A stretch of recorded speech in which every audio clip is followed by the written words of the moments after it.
আসসালামু আলাইকুম সবাইকে। কী অবস্থা সবার? আশা করছি সবাই ভালো আছেন। আমি এখন যেখানে দাঁড়িয়ে আছি এইটাকে বলা হয় দানুবে রিভার।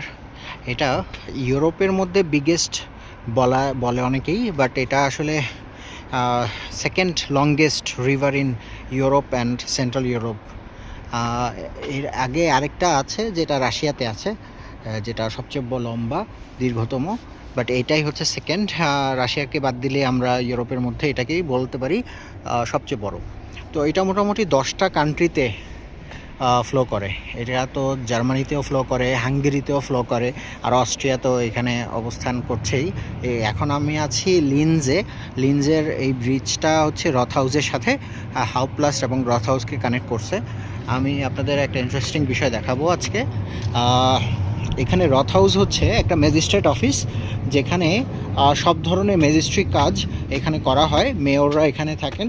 আপনি আরপি কার্ডের জন্য হোক, অথবা অ্যাক্টিভ পাস করেন, অথবা ইভেন বিয়েটাও এখানেই রেজিস্ট্রি করতে হয়।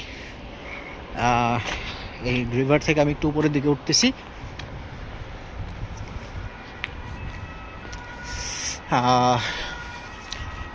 এটা রথ হাউসের সাথে একটা বিল্ডিং।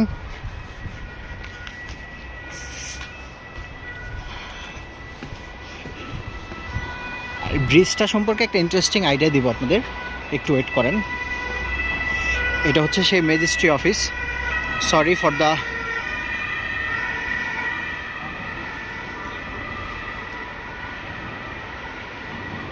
The interruption. এখানে অনেক নয়েজ, স্বাভাবিক। আজকে সানডেতে সব কিছুই বন্ধ থাকে। মানুষ এখানে খুবই চিল করে। সানডেতে সবাই মোটামুটি ওয়ার্ক প্লেসগুলো বন্ধ থাকে, তো সবাই বের হয়ে যায়। তো এটা হচ্ছে সেই ম্যাজিস্ট্রেট হাউস, যেখানেই আপনি এসে আপনার আরপি কার্ড থেকে শুরু করে সব কিছু এখানেই করতে পারবেন। ইভেন ম্যান্ডেজেটাল যেটা অ্যাকোমোডেশনের জন্য লাগে, ওটা এখানে করতে পারবেন। আমরা সেই ব্রিজের দিকে আগাচ্ছি। এখানে একটা ইন্টারেস্টিং বিষয় আছে, আমি শেয়ার করছি আপনাদের। এটা প্রচলন অনেকগুলো দেশেই আছে, এবং সবচেয়ে বেশি জনপ্রিয় হচ্ছে এই প্রচলনটা প্যারিসে, ভিয়েনাতে, আর এইখানে লিন শহরে তো আছেই এই জিনিসটা। মোটামুটি এই বিষয়টা হচ্ছে প্রেমিক যুগলদের জন্য, লাভার্স আমরা বলে থাকি। এখানে বিশ্বাস করা হয়, এখানে ব্রিজের মধ্যে যদি লক করে রাখা হয়, এই সে লক, এরকম অনেক হাজার হাজার, এখানে একটু কম দেখা যাচ্ছে কিন্তু সামনের দিকে আরও দেখতে পারবেন। আর ওই পাশে তো অনেক আছে।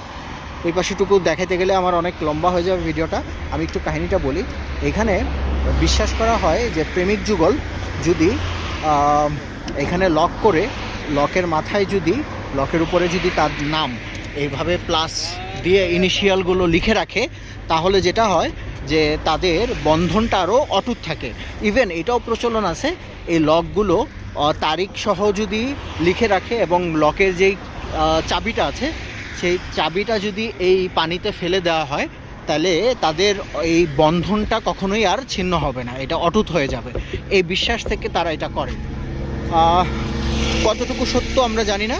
মুসলমান হিসেবে তো বলতে পারি এটা আসলে একটা জাস্ট ভ্রান্ত ধারণা। রিলেশনশিপ এটা আসলে সৃষ্টিকর্তার একটা গিফট, এবং আপনার প্রচেষ্টা, আপনার কম্প্রোমাইজ, আপনার স্যাক্রিফাইস, এটার উপরে অনেক কিছু নির্ভর করে। এই বিষয়টা এখানে মানুষ খুবই বিশ্বাস করে। এখানকার মানুষ একটু সাসপিশিয়াস, একটু কুসংস্কার, সুপারস্টিশিয়াস বলা যায়। তো কুসংস্কার বিশ্বাস বেশি করে। যাই হোক, এই হচ্ছে ইন্টারেস্টিং বিষয়। এখানে দেখা যায় সামারে, উইন্টারে মানুষ এসে এসে নাম টাম লিখে লক টক। এখানে লকের পরিমাণটা একটু কম এই সাইডে, ওই পাশে অনেক আছে। আমি জানি না আপনারা দেখতে পাবেন কি না এত দূর থেকে, ওই পাশে গেলে ভিডিও অনেক বড় হয়ে যাবে। এই হচ্ছে আজকের ইনফরমেশন। এইটাকে আমরা এখান থেকে বিদায় নিচ্ছি। আমি এখানে ট্রাম যতটুকু যায়, তার সানডেগুলোতে যেটা হয়, ট্রামের যেই স্টেশনগুলো থাকে সেগুলো কমিয়ে দেওয়া হয়। তখন দেখা যায় একটু হ্যাসেল হয় পাবলিক ট্রান্সপোর্টের জন্য, কারণ সবাই ব্যক্তিগত ট্রান্সপোর্ট নিয়ে, কার নিয়েই বের হয়, সবাই এনজয় করে জীবনটাকে এই সময়গুলোকে। কারণ এটাকে তারা এই রবিবারকে পুরোটাই শাটডাউন করে দেয়। কিছু রেস্টুরেন্ট খোলা থাকে রেস্টুরেন্টে উপভোগ করার জন্য, এছাড়া মোটামুটি সবাই ঘুরতে বের হয়ে যায়। This is Tanmoy signing out. আপনারা জাস্ট তন্ময় যেই ফেসবুক আছে এখানে থাকতে পারেন, লাইক দিয়ে শেয়ার করে থাকতে পারেন, কমেন্ট করে। ইউটিউবেও আমার একটা চ্যানেল আছে, এখানেও গিয়ে একটা সাবস্ক্রিপশন দিয়ে আসতে পারেন। It will be very helpful. Bye, আসসালামু আলাইকুম, ভালো থাকবেন।